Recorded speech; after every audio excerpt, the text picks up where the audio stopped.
상황과 어떤 그 당시에 들었던 청자들을 무시한 채 무조건적으로다가 이 성경 말씀을 적용하게 된다면은 굉장히 거기에는 왜곡된 성경에 대한 가르침이 전달될 수 있다라는 것을 여러분들이 염두에 두시고, 성경뿐만이 아니라 이 성경을 읽고 해석함에 있어서 필요한 모든 재료들을 여러분들이 많이 갖고 계셔야 됩니다. 그래서 가장 1차적으로 성경이며, 그 다음에 그것이 쓰여진 언어, 그 당시에 있었던 그 예수님께서 이 말씀을 제자들에게 했는지 바리새인에게 했는지 그런 것들, 특히 비유를 가르칠 때는 비유는 그냥 일반적으로 딱 주어지는 것이 아니라 앞뒤 배경이 있습니다. 그래서 이것을 샌드위치 컨텐츠라고 해요. 샌드위치 컨텐츠. 그래서 샌드위치, 빵과 빵 안에 알맹이가 있잖아요. 이 알맹이, 진짜 이 샌드위치를 맛있게 하는 그것을 알맹이가 있는데 그것이 비유예요. 그러면 앞뒤 이 비유를 쌀고 있는 전후 문맥이 어떤 것인가를 잘 살펴봐야 되는 것이 가장 필요한 것이 뭐냐면은 비유입니다. 비유. 비유는 비유만 딱 놓고 해석하는 게 아니에요. 그래서 마가복음서에 보면은 하나님의 나라에 관해서는 비유가 아니면은 말씀하시지 아니하시더라. 그래서 모든 비유의 말씀은 누구도 부인할 수 없이 다 하나님 나라와 관계된 거예요. 모든 비유가 다.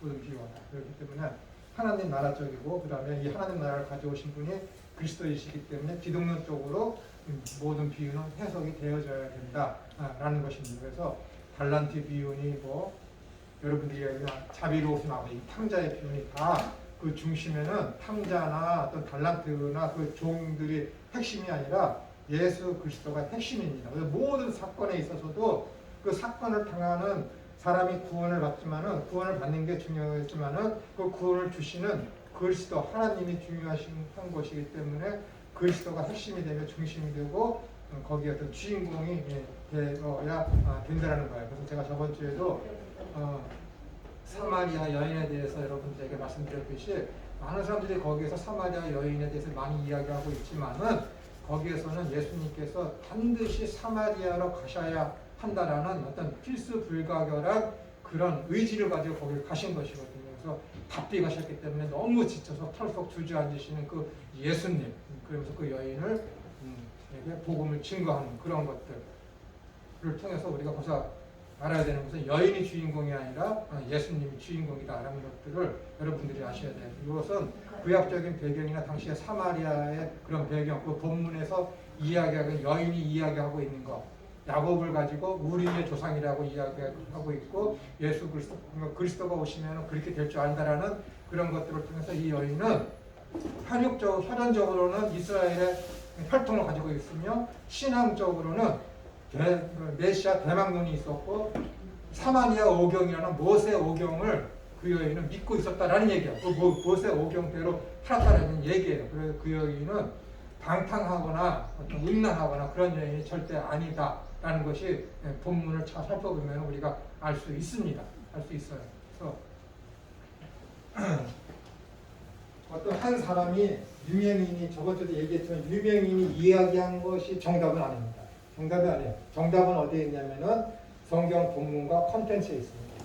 어떤 한 사람의 뛰어난 설교가에 있어서 그 본문에 정답이 주어지는 것이 절대 아닙니다. 그렇기 때문에 저번에 제가 기술 주권에 대해서 이야기하면서 성경 해석에 있으면서도 여러분 개인들이 어떤 주권이 있어야 돼요. 성경 해석에 주권이 있어야 돼요. 주권이 있어야 돼요. 그렇지 않으면 항상 끌려가게 돼 있습니다. 같은 본문에 있어서 어떤 교수님은 이렇게 얘기하고 어떤 목사님이 이렇게 하고 있으면 이렇게 있다가 무슨 좋은 쪽으로 끌려가는, 좋은 쪽으로 내 마음에 맞는 쪽으로. 그러면 안 됩니다.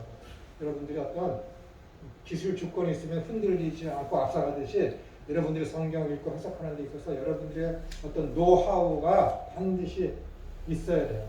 반드시 있어야 돼요. 이것을 가지고 컨텐츠라고 얘기해요. 컨텐츠라고 얘기해요. 그래서 콘텐츠에 대해서는 더 이상 다 됐죠? 다 이해되셨죠? 그러니까 보통 신학교에 가면은 설명을 안 해줘요. 당연히 아는 것을 알고 있거든. 텍스트, 컨텐츠 다 알고 있는 거야. 다. 그럼 콘텐츠를 위해서 엄청 공부를 많이 해야 돼. 그럼요. 그것을 모르면은 여러분들은 도울 설교 한번 들어봤죠? 도울 이야기, 도울이 한 네, 엄청. 어, 네. 굉장히 똑똑하잖아요. 똑똑하죠. 모든 석학들하고 이야기해서 토론을 해서 다 토론 배틀에 나가서 다 이겼잖아요. 근데 그 사람이 믿음은 없잖아요. 성경을 봤을 때 모든 것을 다 인문학적으로 해석해요. 인문학은 굉장히 성경을 읽는데 굉장히 중요합니다. 인문학이라는 게. 인문학, 우리 목사님하고도 얘기했지만 인문학이라는 것이 당시에 어떤 문화, 사상, 철학, 언어, 예술 모든 것을 다 인간하고 연관된 모든 것을 연구하는 것을 가지고 인문학이라고 그러잖아요. 그래서 한 4년 전인가 미국 국회에서는 인문학이 무엇인가에 대해서 미국 국회에서 정의를 내렸어요. 그 정도야. 이게 중요하니까. 조금 전에 제가 얘기했던 이런 것들을 총집합해서 연구하는 것을 가지고 인문학이다라고 이제 미국 국회에서 이것을 정의를 했거든요.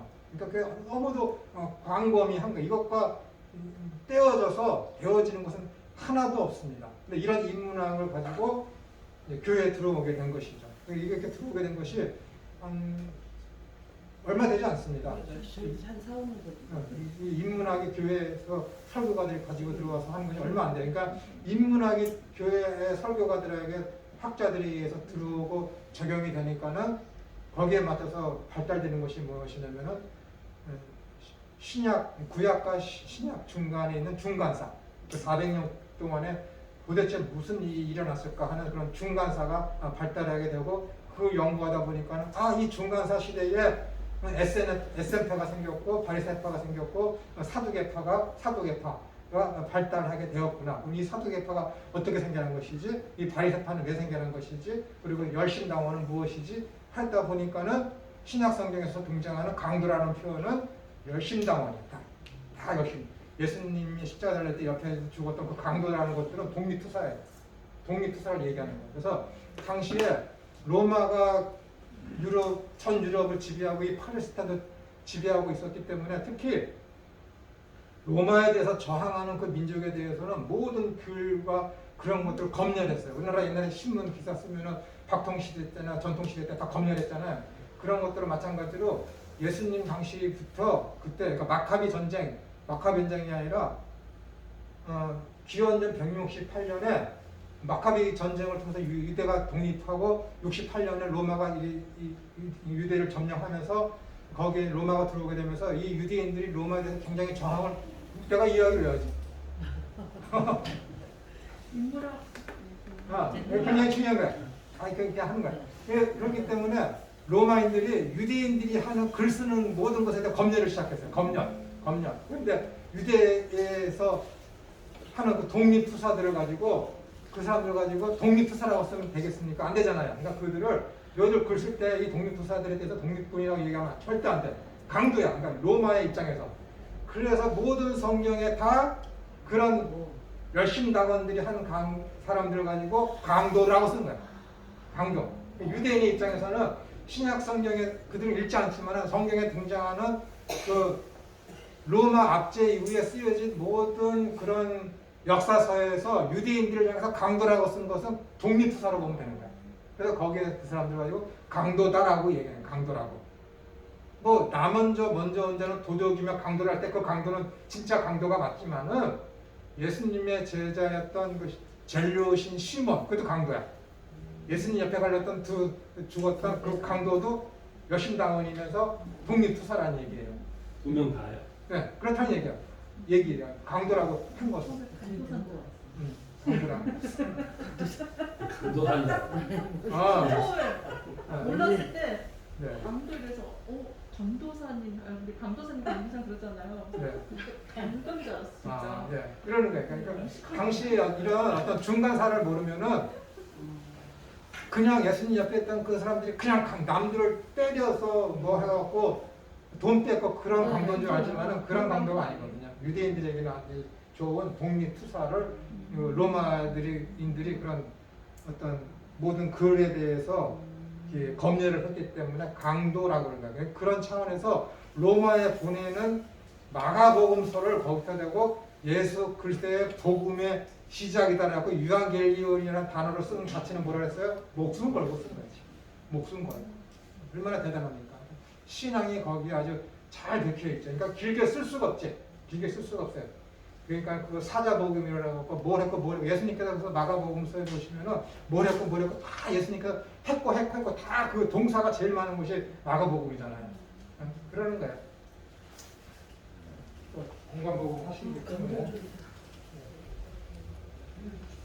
앞으로 이제 또 이제 어떻게 하시다가 또 질문 사항이 있으면은 이런 성경 해석하기에 있어서 텍스트와 컨텍스트 이런 관계에 있어서 좀 알고 싶은 게 있으면 언제든지 질문해 주시면 제가 아는 범위 내에서 말씀을 드리겠습니다. 7조 아래 성경은 무엇인가 말고 그 위에 성경은 하나님의 감동으로 된 거 거기까지 했죠? 예, 성경은 믿음으로 네, 거기 하셔야 되죠? 네, 거기 하겠습니다. 성경은 믿음의 눈으로 보아야 하는 하나님께서 주신 능력 있는 신비의 책입니다. 믿음의 눈으로 봐야 돼요. 믿음의 눈이 없이 성경을 읽고 해석하면 자유주의가 되고 도울과 같이 그 계산방식과 인문학적인 그런 철학적인 그런 사고방식에 의해서 성경을 왜곡하게 되는 것이죠. 베드로후서 1장 20절부터 21절에서 먼저 알 것은 성경의 모든 예언은 사사로이 듣고 여기 있잖아. 사사로이 듣면 안 돼요. 사사로이라는 이 말씀은 네가 하고 싶은 말을 하기 위해서 성경을 이용하지 말라라는 거예요. 사사로이 개인적으로 네 유익을 위해서 성경을 해석하지 말라는 거예요. 사사로이 뜻 것이 아니니 예언은 언제든지 사람의 뜻으로 낸 것이 아니요 오직 성령의 감동하심을 받은 사람들이 하나님께 받아 말한 것입니다 하면서 계시록 22장 18, 19절에서는 내가 이 두루마리의 예언의 말씀을 듣는 모든 사람에게 증언하노니 만일 누구든지 이것들 외에 더하면 하나님이 이 두루마리에 기록된 재앙들을 그에게 더하실 것이요 만일 누구든지 이 두루마리의 예언의 말씀에서 제하여 버리면 하나님이 이 두루마리에 기록된 생명나무와 및 거룩한 성에 참여함을 제하여 버리시리라고 하셨습니다. 얼마나 중하면 이렇게 엄중한 경고를 하셨겠습니까? 그러니까 성경 말씀이 텍스트를 읽고 해석하실 때는 그냥 가벼이 할 게 아니라 아주 중한 무게짐을 갖고 컨텍스트를 이용해서 제대로 된 적용을 여러분들이 하셔야 됩니다. 그러니까 성경을 읽고 해석하고 하는 설교가들이 가장 하기 쉬운 게 뭐냐면 제목설교죠. 제목설교. 사람들이 그 제목설교를 가끔 가다가 강해설교로 착각을 합니다. 착각을 해요. 근데 강해설교하고 제목설교는 완전히 다른 거예요. 강해설교는 앞뒤 문맥을 다 살펴보지만은 제목설교는 강해설교처럼 여기저기 본문을 갖다가 쓰지만은 제목설교라는 것은 뭐야? 자기가 하고 싶은 말을 하기 위해서 본문을 선택한 것을 가지고 제목설교라고 하는 것입니다. 근데 본문설교는 뭐예요? 어떤 한 마태복음에 있어서 5장 1절부터 7절까지 설교를 한다 그러면 그 본문만 딱 가지고 와서 앞뒤 문맥을 살펴보지 않으면서 그 본문만을 가지고 설교를 해요. 그러면은 내가 마태복음 전체를 내가 오늘부터 1월 1일부터 12월 30일까지 설교를 하겠습니다도 52주의 기간을 가지고 본문 설교를 하게 되면은 앞뒤가 맞지 않아요. 무슨 말씀이시죠? 본문 설교를 하게 되면 그러는 거예요. 그러니까 강해 설교라는 것은 무슨 컨텐츠를 정확하게 파악을 해서 이렇게 이제 구술사적이면 기독론적으로 이 성경의 흐름을 벗어나지 않는 상태에서 설교를 하는 것을 가지고 강해 설교라고 그러는 거예요. 그러니까 성경은 어떻게 되는 거예요? 성경은 저번에 이사야 35장에 있는 그 말씀대로 쌍이 없는 게 없어요. 성경은 성경으로 풀어야 되는 거예요. 그러면서 거기에 컨텐츠를 이용하게 되는 것이죠. 그래서 성경은 우리 서천호 교수께서 말씀하셨듯이 그분이 말씀하신 것이 아니라 성경의 전통적인 그 성경 해석이 어떤 것이냐면은 안디옥 학파가 이야기하는 이게 굉장히 중요한 것이기 때문에 자주 말씀드리는 거예요. 문법적이며 역사적이며 신학적으로 성경을 해석을 해야 돼요.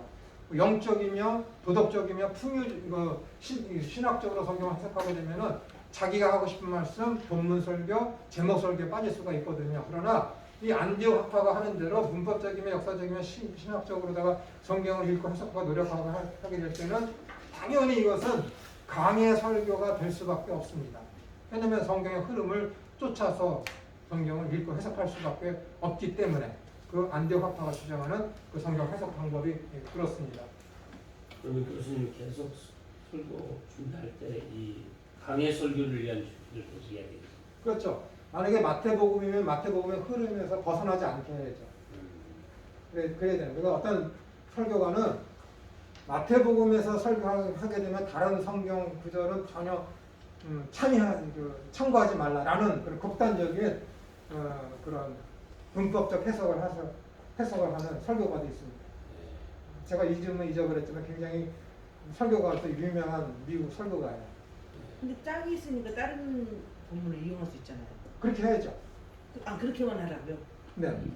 짝만 찾아서 그 짝에 그게 강의 설교예요. 근데 제목 설교도 그렇게 하거든요. 근데 제목 설교는 어떤 거냐면 내가 오늘 사랑에 대해서 이야기해야 되겠다. 그러면 사랑이란 들어가는 그 본문을 다 쳐서 거기다 접목을 시키려고 해요. 그러면 안 되는 거예요. 그건 제목 설교밖에 안 되는 거예요. 성경의 흐름은 사랑을 이야기하면서 사랑만 이야기하는 것이 아니라 하나님의 사랑이 어떤 것인지, 응?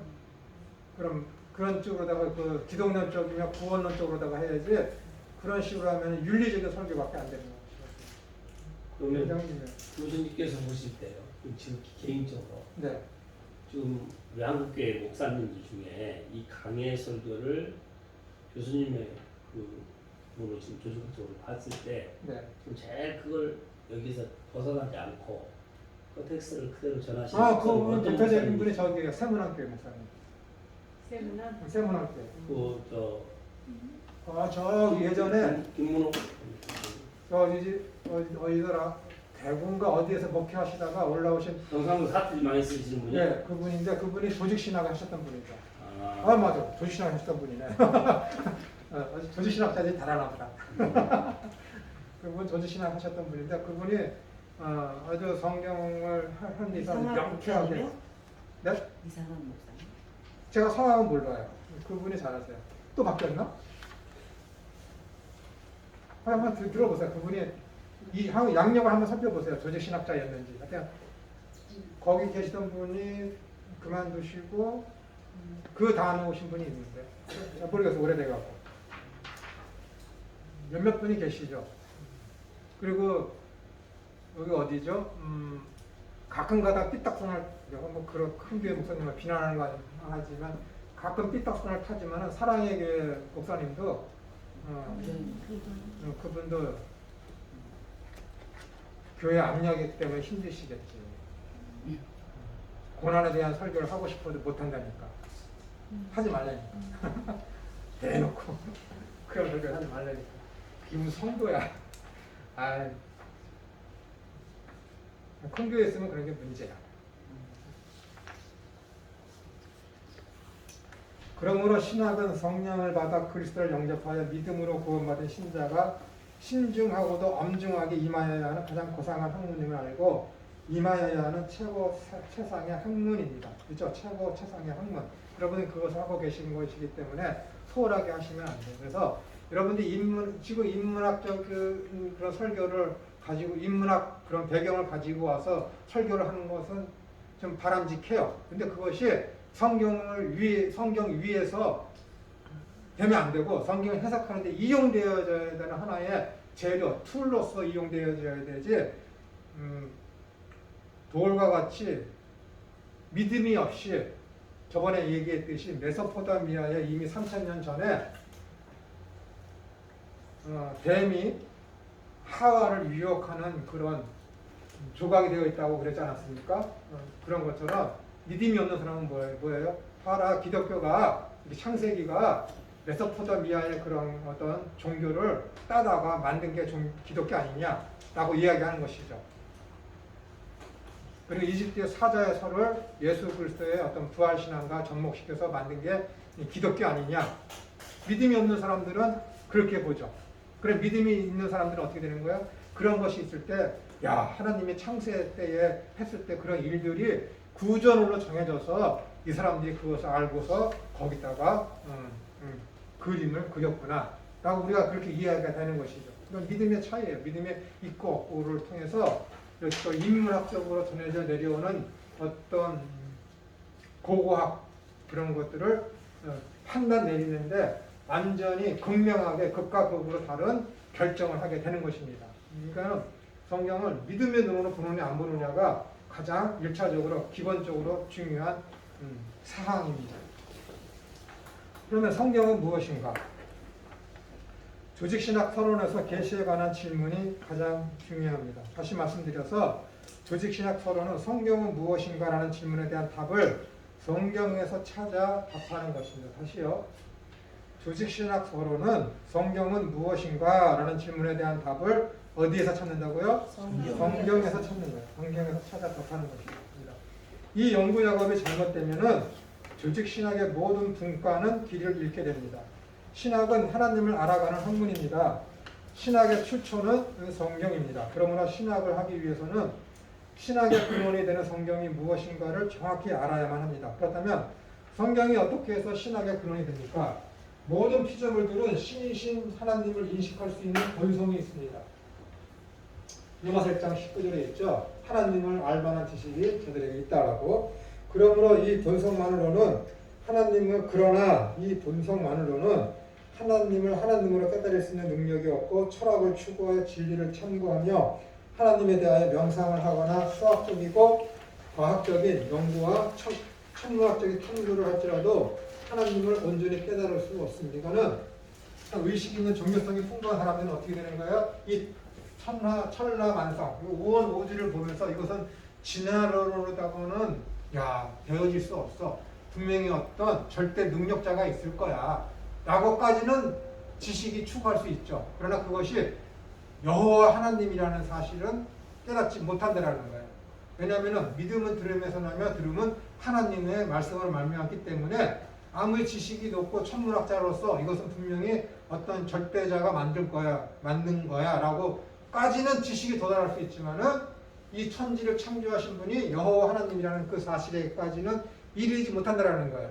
그런 사람들한테 야 네가 지금 절대자를 찾고 있어. 그 절대자가 누구냐면 바로 여호와 하나님이야 했을 때 그에게 믿음이 들어간다라는 거예요. 그래서 믿음은 어떻게 되는 거야? 들으면 말씀으로 말미암는 거야. 말씀이 들어가지 않고서는 어떻게 되는 거야? 그에게 믿음이 생겨날 수 없다라는 거야. 이게 똑같은 것이 뭐예요? 아브라함에게 접목되는 거예요.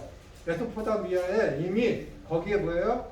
아까 말씀드렸듯이 아브라함이 기원전 한 2000년 전 사람이라고 그러면 그 1000년 전부터 거기에 그런 에덴 동산에서의 그런 신화들이 거기에 이미 다 기록되어 있었다니까요. 삼각하게. 근데 우상을 파는 사람인데 그런 사실을 몰랐을까요? 우상에 대한 모든 신들에 대한 지식을 다 갖고 있어. 근데 천지 창조를 했다라는 그 여호와 하나님에 대한 지식이 없었을까? 아니야. 지식이 없다라는 것에는 비중이 크지 않습니다. 당시의 문화적인 그런 상황을 봐서는 여러분들 저기 아시잖아요. 우리나라 선녀와 나무꾼 이야기 다 아시죠? 다 알잖아.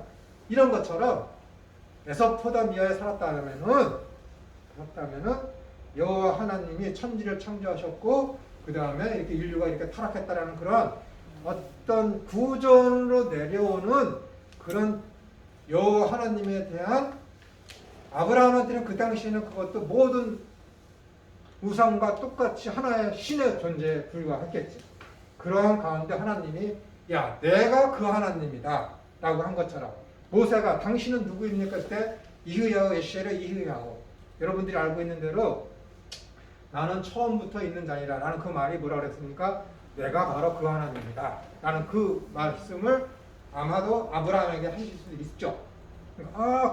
야 이분이 그 하나님이야? 그리고 말씀했을 때 순종하고 따라갈 수 있다는 거예요. 왜냐면은 제가 말씀드렸지만은 우상에 대해서 뭐 박학다식한 그 데라와 그 데라의 세 아들들이 모든 것에 대해서 다 알고 있었는데 다른 모든 우상들은 말을 안 해. 그냥 우상일 뿐이야. 조각되는 거 우상일 뿐이야. 그런데 이거는 이 여호와 하나님에 대한 조각도 없고 아무것도 형상도 없는데 어느 날 갑자기 와서 야 떠나라 말을 하는 신이 가게가 딱 왔으니까 어떻겠어요? 이분이 진짜 신이라는 그런 각성이 생길 수가 있잖아요. 그러는 거예요, 여러분. 이렇게 유치해서 나가는 것을 가지고 뭐라 그래요? 행간을 읽는다. 그러니까 행간을 읽는다. 이 행간을 읽을 수 있는 툴이 뭐냐면은 바로 이 컨텐츠라는 거야. 컨텍스트라는 거야. 컨텍스트. 행간이 뭐예요? 이것도 설명해 드려야 되겠네. 행간은 어떤 장과 장 사이에 아니면 절과 절 사이에 이야기가 흘러가는데 거기에 뭔가 부족해. 사람들이 이해할 수, 요 7절과 8절 사이에 뭔가 사건이 있을 것 같아. 아니면 어떤 이 사람들의 어떤 마음 심리가 있을 것 같고 무슨 배경이 있을 것 같아. 요 배경을 읽어 나가는 것을 가지고 행간이라는 거야. 행간. 그 행간을 잘 읽는 사람이 설교를 잘하는 거야. 요즘 시대에 이 행간. 근데 이 행간을 잘 읽는 사람이 누구냐면은 이 인문학을 잘하는 사람들이야.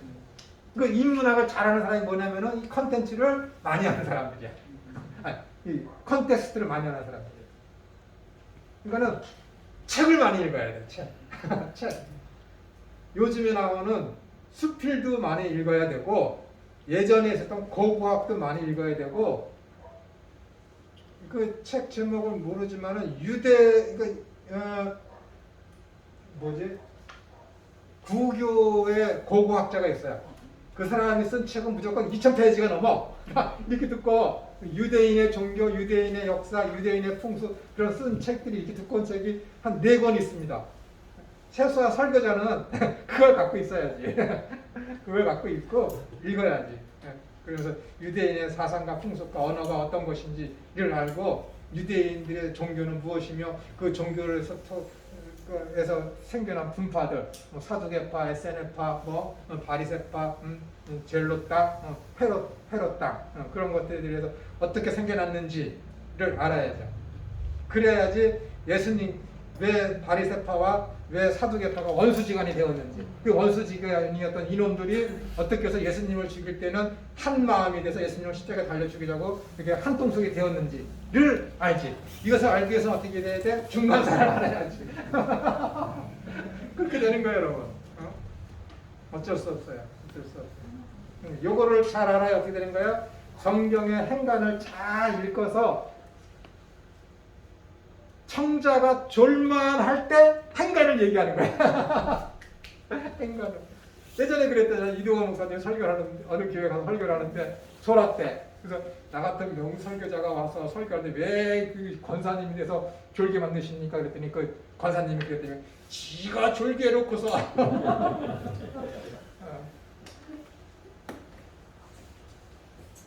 피곤하면 자게 돼 있어요.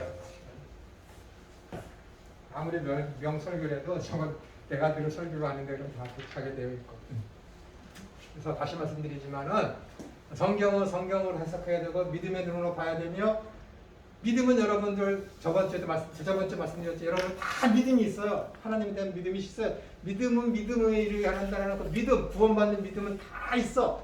누구나 다 있지. 여기 지금 교인들이 여러분들 교인들이 수백 명이 있다고 치고 설교하는데 이 대상들은 다 뭐예요? 믿음이 있다라는 전제하에 여러분들 설교하는 거잖아요. 그러면 어떻게 돼? 설교자는 실력이 있어야지. 실력이 있어야지. 그 실력을 쌓기 위해서 여러분들 여기 오신 거잖아요. 근데 귀로만 들으면 되겠습니까? 열심히 노력을 하셔야지. 파고들어야지. 그 열심히 노력하게 만드는 기술이 좋은 교수가 좋은 교수.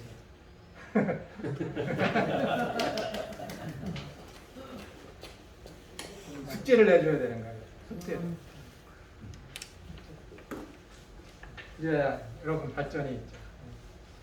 교수님 왜 숙제 안 내주시나요? 안 오시잖아요.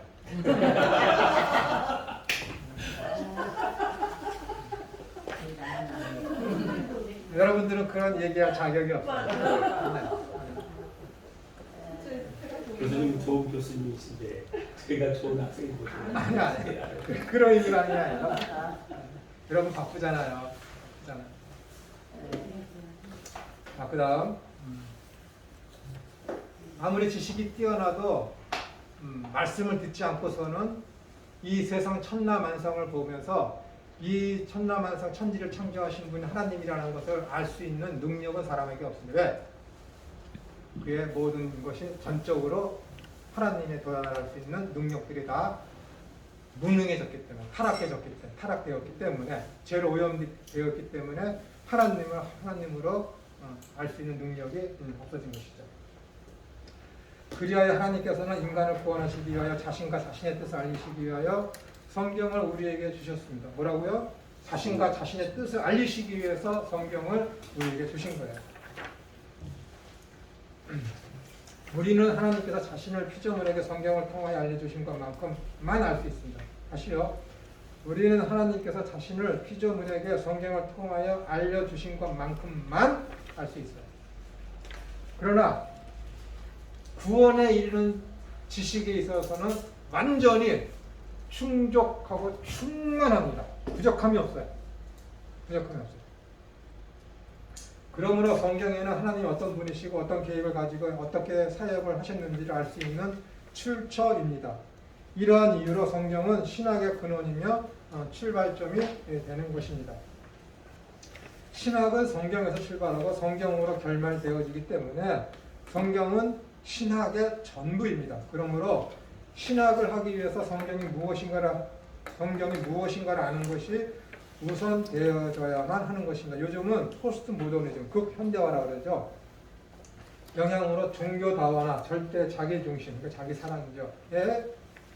세상을 지배하고 있는 듯합니다. 서로 다른 종교 간에는 서로 소통을 하면서도 배타적인 요소는 거부하고 SNS, 소셜 네트워크 서비스를 통한 소통은 집계하기 어려울 만큼 많지만 개인 자신을 아프게 하는 것에는 참지를 못하는 현상이 일반화되어 있습니다. 즉 개인이나 집단이나 양보와 배려가 없는 소통을 하고자 한다는 게 말이 돼요? 개인이나 집단이나 양보와 배려가 없는 소통을 하면 서로 양보하면서 아픔도 서로 받아가면서 상처 주기도 하면서 치료받기도 하면서 그렇게 소통이 되는 것이지, 아픔은 배제한 상태에서 나만 좋으면 된다라는 그런 사상을 가지고 그렇게 소통을 하고자 하면 그것이 정상적인 소통이 되겠느냐라는 것입니다. 각각의 종교에는 자기들만의 경전이 있고 개인에게는 자기만의 가치관이 있고 그에 따라 움직입니다. 제각기 자기들만의 것은 특별하다고 주장하고 양보하지 않습니다. 이러한 현대의 실상에서 기독교는 성경이 특별하고 유일하다고 주장하는데 이러한 주장을 어떻게 설명하고 이해시킬 것입니까? 각 종교나 개인이 양보 없는 소통하는 원인은 자신만이 옳다고 믿고 있기 때문에 그렇습니다. 즉 자신이 주장하는 것이 진리라는 것입니다. 좀 쉬었다고 하겠습니다. 35분에 할게요.